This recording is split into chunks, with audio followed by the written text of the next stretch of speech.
And so, yeah, I just thought this was really interesting to have these two extreme versions of your personality, like the extreme versions of myself. Imagine if that was just turned into two different Lauras. Like, what would that lead to? I don't know. It's kind of crazy to think about, though. So I thought that was a cool twist. Hello, and thank you for joining me here at Why the Book Wins, where I compare books with their movie adaptations. My name is Laura, and today I am talking about the book Micky 7, which was written by Edward Ashton and published in 2022, and I'm comparing it with the movie, which was released in 2025, titled Micky 17, and it is directed by Bong Joon-ho. And since this movie is a new release, I will begin with my spoiler-free thoughts before then getting into the details of the plot. So I have seen a handful of Bong Joon-ho movies at this point. The first one I ever saw was The Host back in the late 2000s. And I think if you are a fan of his movies, you will probably like this pretty well. It has his weird sense of humor. It is bizarre at times. It can be violent, and it makes very blatant social commentary. His movies are not known to be subtle in the message he is trying to convey. And I thought the performances were great. Robert Pattinson was excellent, and he plays multiple versions of himself here, which was fun. I covered Twilight last year, and it is just so crazy to watch that movie in today's day and age, knowing the type of career he would go on to have. And yeah, he was fully committed in this, as he always is, and it just felt like another transformative role for him. And the way he speaks in Micky 17 also, like, it didn't even sound like him. So yeah, I was very impressed with his performance, and it's also very comedic too, and I thought he pulled off those humorous moments. And this movie is also making some very on-the-nose political commentary, like I mentioned, but the Mark Ruffalo character, he is basically playing like a different type of version of our current president. And they filmed this before he won. So if he had lost and this movie came out, I kind of would have been like, why are they still making such a big deal about this guy? Like, he's old news. Can we just move on? But because he unfortunately won, it does feel a bit more timely. However, even having said that, I do think decades from now, I think the satire will still hold up, even when this person isn't so topical anymore. But yeah, with that said, if you are a diehard fan of our current administration, I think you will probably be annoyed by this movie. But this is Bong Joon-ho's first movie since his acclaimed film Parasite, which that is a movie that I'm pretty sure I haven't heard anyone complain about that movie winning Best Picture, right? Like, that was such a fantastic movie. It was a great Best Picture win. But I will say that Micky 17, this is his first since Parasite, and it is very different from Parasite in many ways. And I feel like from his filmography, this movie is the most like Snowpiercer, and then also maybe a bit of The Host or Okja, because we do have the creatures here too. But I was definitely getting Snowpiercer vibes though, because this is a group of people who are living on a ship, and they can leave the ship, but they often don't. And so they're living in this like closed off, isolated community, and it's very dystopian, and it has weird leadership going on. So I think if you like Snowpiercer, I think you'll like this. And then as far as the book goes, I did enjoy this pretty well, but the ending, we still have a lot of loose ends that haven't been tied up. However, this is the first book in a series. He has at least one other book so far, and so that explains why things aren't neatly tied together. And so I was kind of disappointed, and yet at the same time, like, I get it. But also another complaint I had is that throughout this book, I kept waiting for something more to happen, some more conflict. And we do end up getting more conflict closer to the end, but I feel like I just kind of kept waiting for something more to happen. And I just felt like I kept waiting and waiting and waiting. And so yeah, it's not like my favorite book ever, but I did enjoy it enough that I do plan on reading the second book at some point. And from here on out, I am now going to get into the details of the plot, which means there will be spoilers going forward. So both book and movie kind of jump around in time, but I'm just going to tell this linearly. So Micky Barnes, in the movie, he is living on Earth. However, in the book, this takes place so far in the future that people no longer are on Earth, and he's on some other planet. However, he is in a ton of debt, and he cannot pay up. And if he doesn't pay up, he is going to be tortured. And in the book, they have a torturing device that was kind of like the Gom Jabbar from Dune, because it makes you feel immense pain, but nothing is actually physically done to you. And so he is going to be subjected to this torture machine unless he can either pay up or get off the planet, and he can't pay up. And so he instead is looking to get off the planet and be on this ship that is going to leave to find a new planet to habitate. And it's basically the same premise in the movie as well, except this is not just like some sort of torture machine. Like, they are literally going to torture and kill him if he does not pay. But then the ship that is leaving the planet, it is very competitive, with thousands of people signing up for only like less than 300 slots, I think they say in the book. However, Micky is the only one that signs up to be an expendable, and therefore he gets the job. And an expendable is the person who goes out and does the job that will lead to guaranteed death. And when he dies, they then make a new clone of him, and this just goes on. And the book is called Mickey 7 because he is the 7th iteration, and the movie ups this number, and instead he is the 17th iteration. But the ship lands on a frozen planet, and while scoping the place out, the latest Micky, so Mickey 7 in the book, 17 in the movie, he falls and is presumed dead. But then, while in this underground tunnel system, a giant centipede-type creature, in the book, it's a giant centipede-type creature. In the movie, it looks more like a mix between a caterpillar and an armadillo. But they call these creatures creepers. And so one of these giant creepers finds him, and rather than kill him, it carries him back to safety to the outside world, where he returns to his ship. But by the time he returns, the next Micky has already been made and is there in his bunk. And in the book, he realizes right away, like, wow, like that creeper just saved my life. Whereas in the movie, he thinks that his meat isn't good enough, and he's not like good enough quality food for the creepers, and that is why they get rid of him. And so he's almost offended that they don't eat him. And it's not until later when he is with Nasha telling her what happens, and she's like, what? So they saved your life, showing that they aren't these like violent, evil creatures they are thinking they are. And in the movie, I mean, in the book, we definitely have some humor, and Micky, you know, he's a funny character. But in the movie, it seems like he's kind of on the spectrum. You can agree or disagree down below in the comments and share what you think, but there were certain details about him that were kind of giving me that vibe. But in the book, Micky 8 is pretty much just like Micky 7. He is just tired from being fresh out of the tank, and so he spends a lot of the book sleeping, especially at the start. And in the book, when they first discover each other, they do go to the cycler, which is where they put dead bodies, and whatever's in the cycler is what is used to make the new clone of Micky's, and it's also used to make their food. And so they go to the cycler and they do rock, paper, scissors, and Micky 7 loses, which means he should be the one to be killed and put in the cycler. However, Micky 8, you know, he has a softening of the heart, and he decides, like, you know what, let's just both try to make this work where we're both alive. Whereas in the movie, Micky 18 is pretty unhinged and wild. And in the movie, he tries to kill Micky 17, but due to some fluke occurrences, Micky 17 is able to continue living. But I liked that in the movie, we see how the clones aren't all exactly the same, and they can have heightened characteristics that exist within Micky's original personality. So in some ways, you know, Micky 17 is very mild-mannered and reserved and, you know, doesn't speak up for himself, whereas Micky 18 is like kind of psychotic in a way. And so, yeah, I just thought this was really interesting to have these two extreme versions of your personality, like the extreme versions of myself. Imagine if that was just turned into two different Lauras. Like, what would that lead to? I don't know. It's kind of crazy to think about, though. So I thought that was a cool twist the movie made. But from here, the book and movie start to differ, so now I'm going to focus just on the book. So while 8 is napping at different times, 7 ends up going out on a few different missions where the group he is with interacts with different creepers. And he also ends up talking to a woman named Kat, whom he previously hadn't talked to much, and the two get along well. And we learn that Micky has been dating a woman named Nasha, and so he does stay faithful to Nasha despite this growing friendship between he and Kat. But Kat does eventually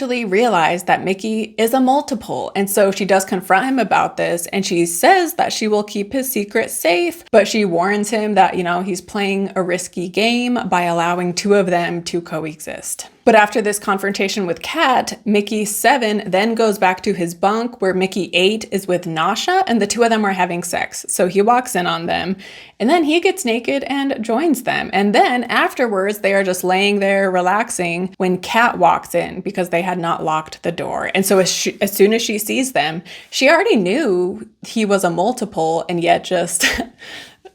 I don't know if it was just feeling disgusted at Nasha for being with the both of them. I'm not sure. But as soon as she sees them, she turns around and walks out. But Nasha is like, she thinks it's no big deal. And they're like, well, she already knew there were multiples, so why would she tell on us now? So let's go back to sleep. However, soon after this, guards do come and take all three of them to go see the man in charge, a guy named Kenneth Marshall. And Marshall decides to attach a bomb to each Mickey and have them be lowered into the tunnels where the creepers live, and they will walk off separately, set off the bombs, killing both the creepers and themselves. Because yeah, the creepers are viewed as a threat, and so they're like, if we want to habitate this planet, we need to just kill off the existing life that is living here. And the creepers have also killed people in the book too. And then also, so both Mickeys will be killed and they will no longer make clones because Kat has volunteered to be the new expendable. But while in the tunnels, so again, 7 and 8 separate, and the creepers kill 8, and then 7, he comes across like one of the head creepers.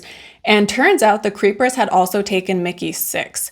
And all of the people, they wear these, I forget what they're called, but they're these communication devices they wear on their head, and they can like chat with each other through these. And so the creepers have learned how to speak the English language to some extent through this chat that is available. And so by using this chat box, Mickey is able to communicate with the creepers and they come to a truce. And so Mickey 7, he then returns to the surface and he goes to see Marshall, and he tells Marshall, like, the creepers have the other bomb that had been attached to Mickey 8. But if you keep me alive, I am the liaison to the creepers and I will ensure that they won't set the bomb off. And then also, we don't need to kill them, so we can just live our life. But Marshall had wanted to kill Mickey, right? And so now Mickey ensures his own safety by being the liaison between the humans and the creepers. And also with his new negotiation power, he also tells Marshall that he quits and he no longer wants to be an expendable. But in the end of the book, months have passed and the snow is starting to melt. And Mickey then reveals to Nasha that the creepers actually do not have the bomb that had been attached to Mickey 8. And rather, he has the bomb hidden and he's like keeping it for safekeeping. And that is how the book ends. Whereas in the movie, so the Kat counterpart here, she and Mickey 17 are invited to a special dinner with Marshall. But this turns out that Marshall and his wife were just using Mickey 17 to test a new kind of lab-made meat, and it makes Mickey violently ill. And Kat then takes him to her room to help him get cleaned up, and the two of them like almost share a moment before he leaves to be with Nasha. And Nasha is there with Mickey 18, and the three begin a threesome when Kat then walks in. And this is when she finds out he's a multiple. And so she leaves to report what has happened, but Nasha follows her and the two are trying to talk it out. Meanwhile, Mickey 18 is pissed at Marshall for what he has done to Mickey 17. And so 18 takes a gun to try and kill Marshall while he is doing like this speech performance thing. However, Mickey 18 does not end up killing Marshall, but in all of this commotion, they see that there are two Mickeys. And they end up getting one of the baby creepers. And so they have a creeper on their ship and it is crying loudly enough that other creepers can hear. And so this leads the ship to being surrounded by creepers.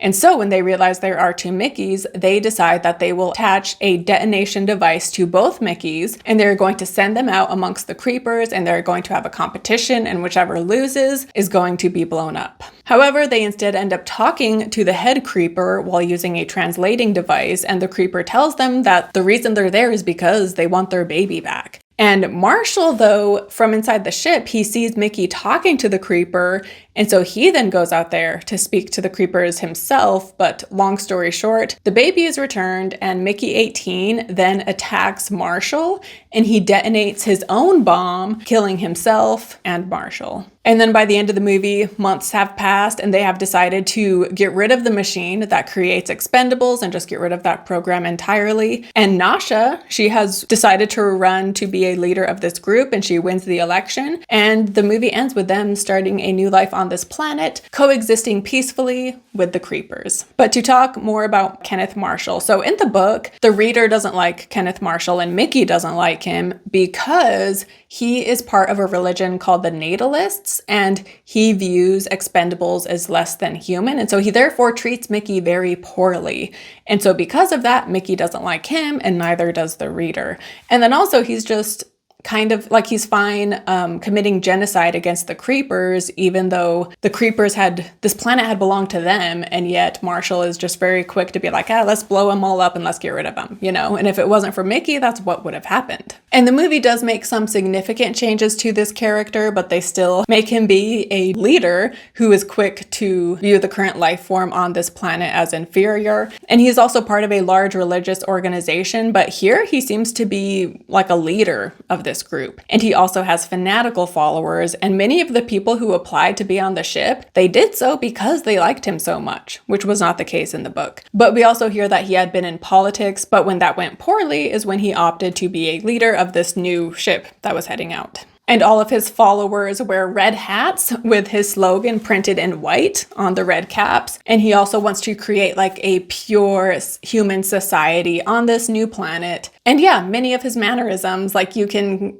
definitely tell who Mark Ruffalo is channeling in this role. Like he's not literally doing an impersonation of him, but you know, it's pretty close. And the religion aspect I did like a lot too in the movie, because we all know that large groups of Christians view our current administration as doing God's work, and how oftentimes like the right wing people, the politicians, they have done a great job at making Christians think like if you're Christian, you vote Republican and that's just the way it is. But as in the movie, these politicians are not being Christ-like at all. And again, they are just saying the right things when out in public in order to ensure a large Christian vote.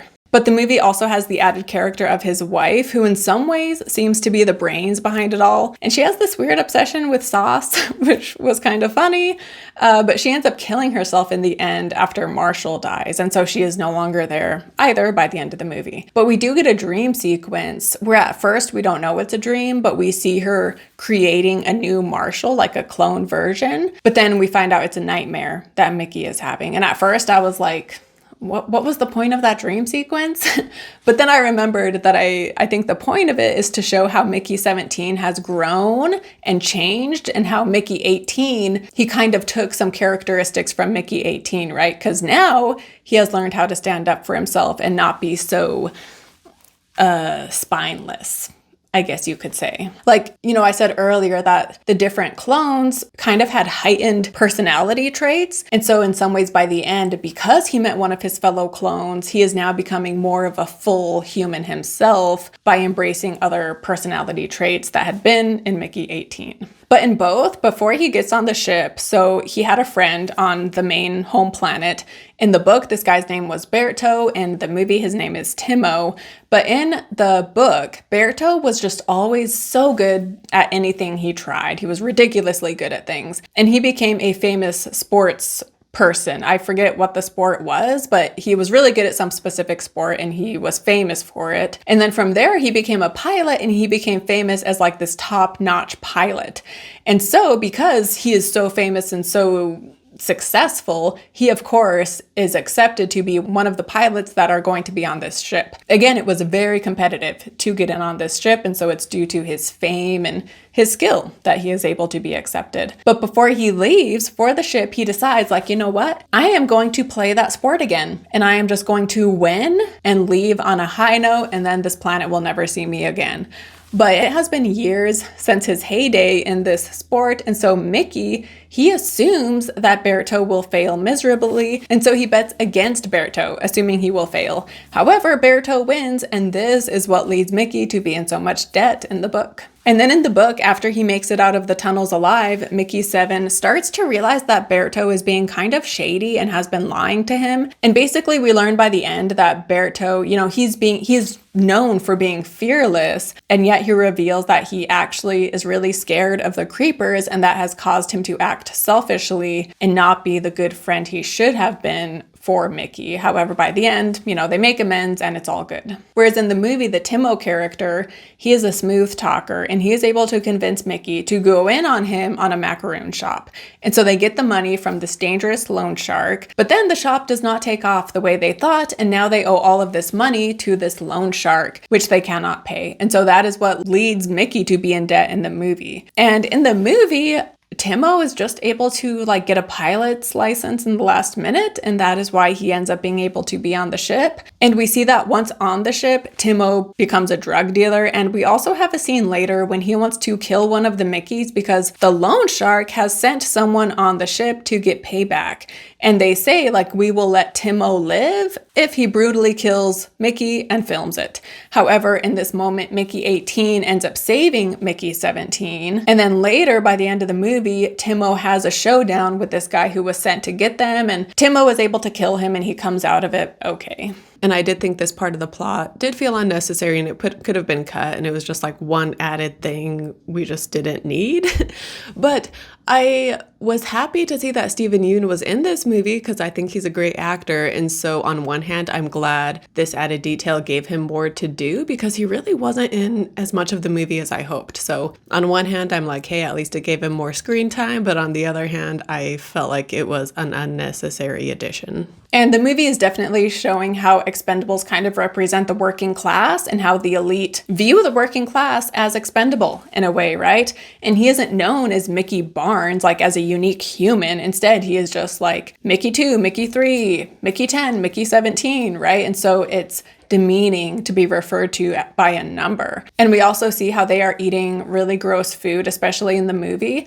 But in both book and movie, it's kind of funny because I know this was decades ago, but we went from Soylent Green is people being such a huge disturbing moment to here. Again, they put dead bodies in the cycler and that is turned into paste that they then eat. And everybody knows what it's made out of, that it's made out of human waste as well and other things. And so I thought that was kind of funny, but that is one of the things they will eat on the ship. And so yeah, their food quality is very poor and disgusting. But then we see Marshall and how he has this lavish spread of food. And he also tells them oh, I care about you all so much. When really that is not the truth of how he feels at all. And that scene when he's having dinner with Marshall and the prayer turns into a song was so weird, but I loved it. I thought that was a good scene. But so much of the book is just about how hungry the two Mickeys are because the ship is in the middle of a famine, but also Mickey's rations keep being cut because he is getting in trouble and he's having to split rations with the other Mickey. And so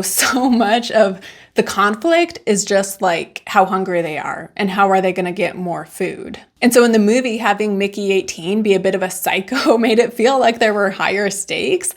But also in the movie, they are found out pretty soon, which again, I feel like was a good call. And the movie just had way more tension between the two Mickeys, both before and after they are found out. Whereas in the book, there isn't much tension up until near the end when they are discovered. I mean, it's only 2 days or something within the book, but still it feels like it's a long time. And so again, it's just all about how hungry they are and how are they going to get food. And that's where the tension is coming from. But I did like the part in the movie when Micky 18 is trying to kill 17 and 18 is you die all the time. Why are you fighting back? And Micky 17 tells him, before I could imagine that I myself would simply return and continue living on. But now I know I won't return and I will just quote unquote continue on as you, and you are not me. And so he is fully realizing that, at least in the context of the movie, that this is not the same as living forever the way it was sold to him. And as said, in the end of the movie, they get rid of the expendable program, whereas in the book, it seems like it still exists. There's no talk of them getting rid of it. And like I said earlier, Kat volunteered to be the new expendable. So we don't find out for sure if that's the case by the end, but there is no talk of them abolishing the expendable program. And also by the end of the book, Marshall is still alive and well. Whereas in the movie, they've had a total change to leadership. And so they are making big changes. And also in the movie, Micky will say that his whole life, he feels like it's punishment for the fact that when he was a kid, he was with his mom and she was driving and he pressed a button he shouldn't have, which led to her death. And so he feels like it's karma or something that he's living such a miserable life. But this was not the case in the book. We don't hear anything about his mom in the book. book. But there is a scene in the movie when the two Mickeys, they're about to go out to, be with the creepers, and Mickey 17 says something about like, oh, this is all because we caused the death of our mom. And Mickey 18 says something to him, but I couldn't understand what was being said in that moment. So I'm not sure if he was countering what 17 said, like maybe 17 has had the wrong impression of what happened, or maybe he's holding on to guilt that he needs to let go of, and maybe that's what 18 was saying. I couldn't understand it though. So let me know down in the comments if you caught what that exchange was. But speaking of being multiples, so as I've been saying in this video, when they find out that there are two Mickeys, it's a huge deal and it's something they need to keep secret. And the reason why multiples are such bad news is because in the book, we hear that, I think it was the guy who created this system, he ended up going to another planet and he was using like natural stuff to create multiples of himself. But the easiest way to create a multiple is to use a body that already exists. And so they will use Mickey's dead body, put it in the cycler, and use that to make a new Mickey. And so this guy, he realizes that he just needs to get bodies in order to make multiples of himself. And so he starts killing people on this planet and they begin disappearing. And over time they realize like, it's that guy with all the multiples killing people so that he can make more of himself. And this goes on for a long time. And this planet is sending out help messages. But by the time other planets react, years have passed. And this planet is now basically populated just with this one man. And the way they solve the issue is one of the planets basically just sends a bomb and the whole planet explodes. Whereas in the movie, it is a guy on Earth who creates a multiple of himself so that he will have an alibi while his multiple goes out and kills a homeless person because he's basically Patrick Bateman. However, the two of them are caught, but then it turns out he had a third, and so all three of them end up being arrested. And so this is what causes multiples to be against the law, and it's like a huge no-no to have a multiple. Like you can only make a clone when the previous version has died. And as far as the stories of why multiples are so dangerous, I preferred the story in the book. I thought that was pretty crazy that he's just killing off an entire town because he needs their bodies to create more of himself.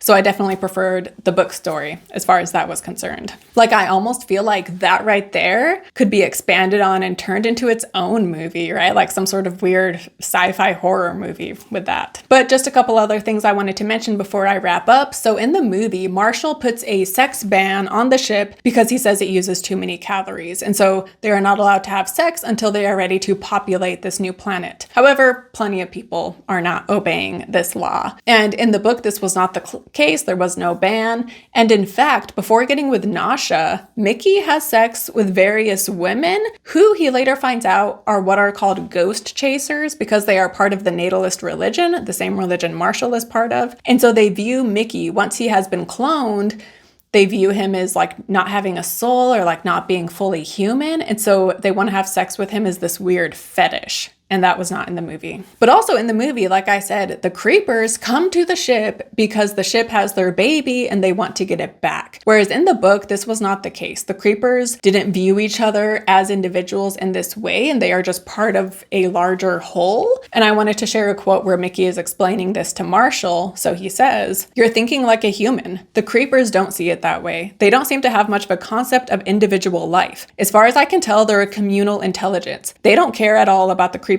we've killed, and they don't have an inkling of why we'd care about the people they've taken. The idea that dissecting a few ancillaries would be considered an act of aggression is beyond them. As far as they're concerned, all we've done so far is exchange a bit of information." And then I haven't talked about Nasha very much, but I thought she was a great character. I loved her in both book and movie. I think the movie did a better job at fleshing her out a bit more, and so I liked her even more in the movie. But both book and movie have the scene where we see a previous Micky. He was dying from some virus they had given him, and she puts on a hazmat suit so she can be with him as he is dying. And so it shows just how much she loved him and how much she loves each version of him that comes out. And it was a very sweet moment. And yeah, I loved her in both book and movie, and I loved their relationship, especially in the movie. And when it comes to book versus movie, I am going to say that the movie wins. Part of that is because the movie has more of a concrete ending, where again, the book, it's kind of like That's it? That's the end? And I get maybe that's unfair because of the fact that there are other books in the series, but even if I disregard the ending, I still prefer the movie. I thought it gave us some heightened stakes, as I said, and I just had more fun with it. And also the book, it tells us a lot of side stories about past expeditions that have gone to try to find other planets, and he tells us about all the ones that have failed, and some of them could be interesting, but then it also kind of felt like filler sometimes. And so I just had more fun with the movie, and I found it more interesting, and I was more captivated, and I enjoyed the changes they made to the Micky 18 character. Yeah, so I will say that the movie wins. So let me know your thoughts down below in the comments. If you agree or disagree with what I have to say, let me know. And don't forget to like and subscribe, and I will see you next time. Bye.